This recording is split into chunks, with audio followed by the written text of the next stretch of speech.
আসসালামু আলাইকুম। সম্ভবত মেয়েটির নাম মেঘলা। সে জাহাঙ্গীরনগর বিশ্ববিদ্যালয়ের এজিএস নির্বাচিত হয়েছে এবার, শিবির সমর্থিত এজিএস। তো তাকে নিয়ে বিভিন্ন ধরনের আজে বাজে মন্তব্য করছে ফেসবুকে। সেই ফেসবুকগুলোর স্ক্রিনশট শেয়ার করে সে লিখেছে, এদের কোনো সন্তান না হোক, হলে বাপ মায়ের মতো স্লাট শেমিং করবে।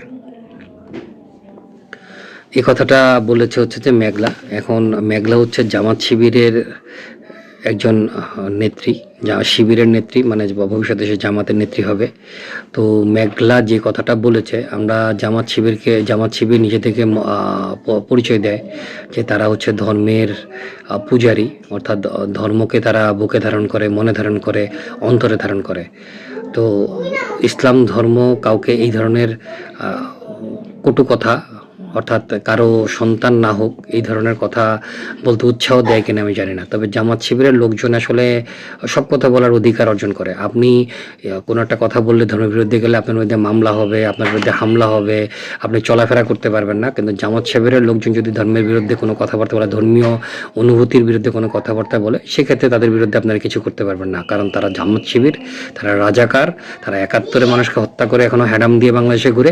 তাদের হ্যাডাম অনেক, তারা সেই হ্যাডামটা আল্লাহ থেকে নিয়ে এসেছে। তাদের ধারণা, তাদের কথা মতো তাদের নেতা নেত্রীরা এই বর্তমানে যেভাবে কথাবার্তা বলেন, তাতে মানে আপনার ভাবতে অবাক হয়। আপনারা হয়তো ভাবতেই পারেন যে গত ১৭ বছর ওরা কী করতো, ওদের এই হ্যাডামটা কোথায় ছিল। তো মানুষের লুঙ্গির নিচে থেকে, কোটের নিচে থেকে এই নেতা নেত্রীরা এখন বের হয়ে এসে যেসব কথাবার্তা বলছেন, তাতে এই দলটা সম্বন্ধে আপনাদের ধারণা উচিত। এই দল যদি কখনো ক্ষমতায় আসে, আপনাকে যে কথাগুলো তারা মুখে বলেছে, যাদের মুখে যেরকম সুন্দর হাসি, মিষ্টি, নম্র-ভদ্র জিনিসটা দেখেছেন, বাস্তবে আপনি পাবেন তার উল্টা। আপনাকে তারা পেটাতে শেষ করে ফেলবে, আপনাকে জ্বালাতে শেষ করে ফেলবে। আপনার কোনো অধিকার থাকবে না, এটা আপনি নিশ্চিত থাকেন। এই যে মেঘলা যে কথাটা বলেছে, সেটা ইসলামের দৃষ্টিকোণ থেকেও একটা অন্যায় কথা। তাকে গালি দিচ্ছে, সে নেত্রী হয়েছে, সে গালি খেতেই হবে। এইটুকু সহ্য করার ক্ষমতা যদি তার না থাকে, তার তো নেত্রী হওয়ার কথা না। নেতা হওয়া কি এতই সোজা? নেতৃত্ব দেওয়া কি এতই সোজা? অতএব জামাত শিবিরের সম্পর্কে আপনারা যেটাই দেখছেন, একটা জিনিস মনে রাখবেন, তাদের সামনে হচ্ছে সব মুখোশ।